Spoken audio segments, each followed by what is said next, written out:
그래서 이제 이렇게 해서 이제 펑셔널 뉴럴 아나토미에 대한 기본적인 내용을 좀 살펴봤고요. 이제 아이싱크 브레인에서는 결국 이제 채널 레벨에서 측정한 거를 이제 소스 영역으로 가져가서 거기서 분석을 하게 되는 이유가, 채널 레벨에서는 이제 상당히 다양한 소스의 오실레이션들이 혼합되어 있기 때문에 그걸 분리한다는 의미에서 저희가 지난 시간에는 이제 다이폴이라는 독립성분 분석을 통해서 특정 오실레이션의 다이폴을 찾아서 어브노말 소스를 찾아서 그 부분의 문제를 찾을 수가 있고요, 기본적으로. 그리고 이번 시간에 말씀드릴 거는 이제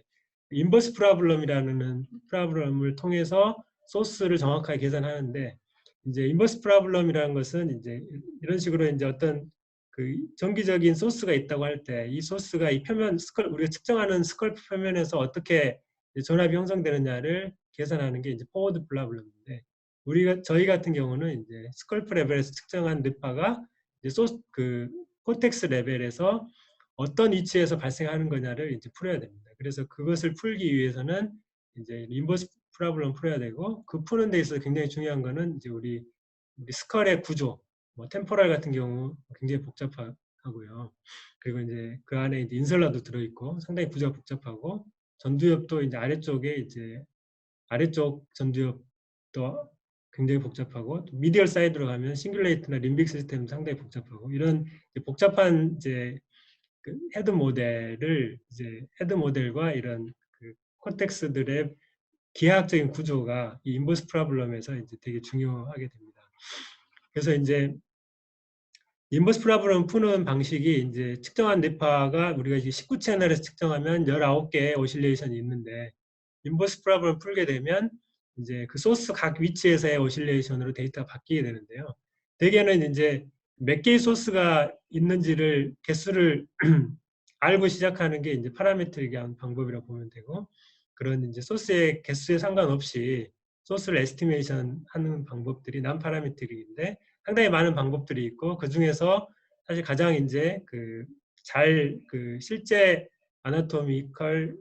영역들의 액티베이션을 잘 반영한다고 알려진 에스로레타를 이제 저희는 사용을 하고 있습니다. 그래서 이제 에스로레타라는 것을 이제 어렵게 생각하실 필요 없이, 이제 19채널의 신호가 있으면 19채널의 신호를 이제 저희 같은 경우는 아이싱크 브레인에서는 16,008개의 폭셀의 타임 시리즈로 이제 바꾸게 됩니다. 그래서 사실 19개의 숫자가 있으면 그 19개 숫자를 16,008개로 이렇게 바꾼다고 보시면 되고요. 그걸 바꾸는 과정에서 이제 16,008 곱하기 19라는 이제 매트릭스를 이제 적용을 해서 바꾸게 되는데, 그 매트릭스는 바로 이제 그 헤드 모델, 방금 말씀드린 이제 스컬과 이제 코텍스, 자이러스, 솔커스 이런 그 3차원적인 헤드 모델에 따라서 이제 인버스 프로블럼을 계산하는 이제 이 매트릭스, 이게 이제 소스가 이거고, 이제 우리가 표면에서 측정한 게 x라고 하면 이 매트릭스를 구하면 이제 이 매트릭스를 알게 되면 그 매트릭스를 인버스를 취해주면 이제 우리가 표면에서 구한 여러 채널의 값으로 이제 16,008개의 소스 값을 알 수 있게 되는 것이고요. 타임 시리즈는 이제 우리가 뇌파가 타임 시리즈이기 때문에 이제 시리즈로 쭉 붙어 있다 뿐이지, 실제는 19개의 값이 16,008개로 이렇게 확장이 되는 걸로 보면 되고, 그 확장을 시키는 16,008바의 19 매트릭스가 이제 헤드 모델에서 나오는 것이고, 그걸 이제 타임 시리즈에 따라서 쭉 이렇게 계산을 하게 되면 이제 폭셀 레벨의 타임 시리즈에서 이제 폭셀 레벨의 파워가 이제 나오는 것이고요. 이제 뭐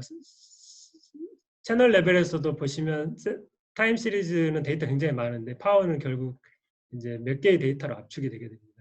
그 파워 이제 주파수 대역별로 이제 몇 개의 데이터 대표성을 가지는, 타임 시리즈 대표성을 가지는 값들로 압축이 되고, 그것이 이제 16,008개 너무 많으니까 이제 ROI 리전 오브 인터레스트라고 하는, 아까 브로드만이라든지 앞으로 말씀드릴 이제 데시칸, 킬리안, 아틀레스의 세그멘테이션, 이런 걸 통해서 이제 ROI의 파워로 이제 바꿔주게 되면 에스로레타를 이용한 소스 레벨의 파워가 나오게 되는 것이고요. 그 다음에 이제 그렇게 해서 이제 ROI별로 이제 파워가 나오고, 또 ROI별로 이제 서로 어떻게 커넥티비티가 연결이 되어 있는지를 알기 위해서 이제 커넥티비티를 또 계산하게 되는데, 커넥티비티 계산할 때는 이제 이 68개의 아틀라스의 이제 타임 시리즈 대표적인 타임 시리즈를 계산한 다음에 그것끼리 이제 채널 레벨 소스 레벨에서 이제 커넥티비티를 이미지너리 코헤런스 방법으로 계산하게 됩니다.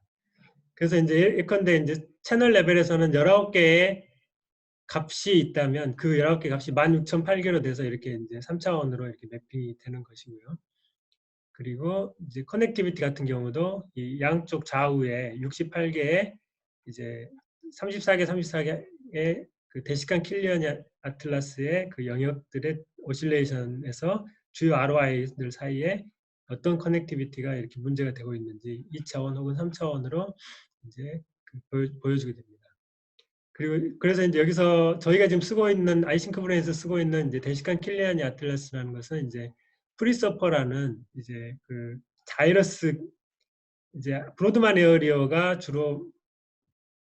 이제 사이트 아키텍처에 기반해서 예전에 브로드만이 굉장히 오래전에 영역을 나누는 거라고 하면 이제 프리서퍼는 현재 이제 FMRI 스터디에서 주로 이제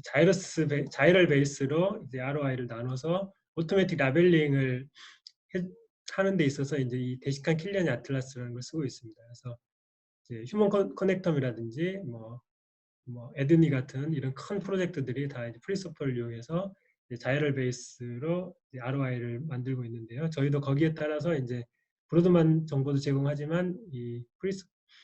대식간 킬리안 아틀라스의 이제 자이럴 베이스의 이제 ROI도 제공을 하고 있습니다. 그래서 이제 보시면 브로드만하고 조금 다르게 이제 돼 있는 것처럼 보이지만 이게 전체적으로 이런 그 자이러스들이 위치에 따라서 이름이 다 이렇게 따로 매겨져 있고요. 브로드만하고 거의 유사하다고 보시면 됩니다. 자세히 보시면 이제 이런 식으로 이제 프론탈은 이제 스피리어 미들, 인페리어 프론탈 여기도 마찬가지고요. 그리고 프리센트럴, 포스트센트럴이 있고 스프라 마지널, 앵귤러, 그다음에 이제 스피리어 인페리어, 파리에탈 이렇게 이제 나눠져 있고요. 그다음에 이쪽 부분 인페리어 프론탈 쪽은 이렇게 세 가지 영역으로 이렇게 차례대로 나눠져 있고 이제 미디얼 사이드에서 보면 이제 싱귤레이트나 여기 림빅 시스템의 각 영역들이 이렇게 그 이런 자이러스 기반으로 기본적으로 이제 그 자이러스 기반으로 이렇게 ROI가 구성되어 있다고 보시면 되겠습니다. 그래서 이제 이런 저희가 사용하는 이제 소스 어널리시스에서는 이런 이제 대식간 킬리안이 아틀라스에서 사용하는 자이럴 베이스 세그멘테이션 쓰고 있는데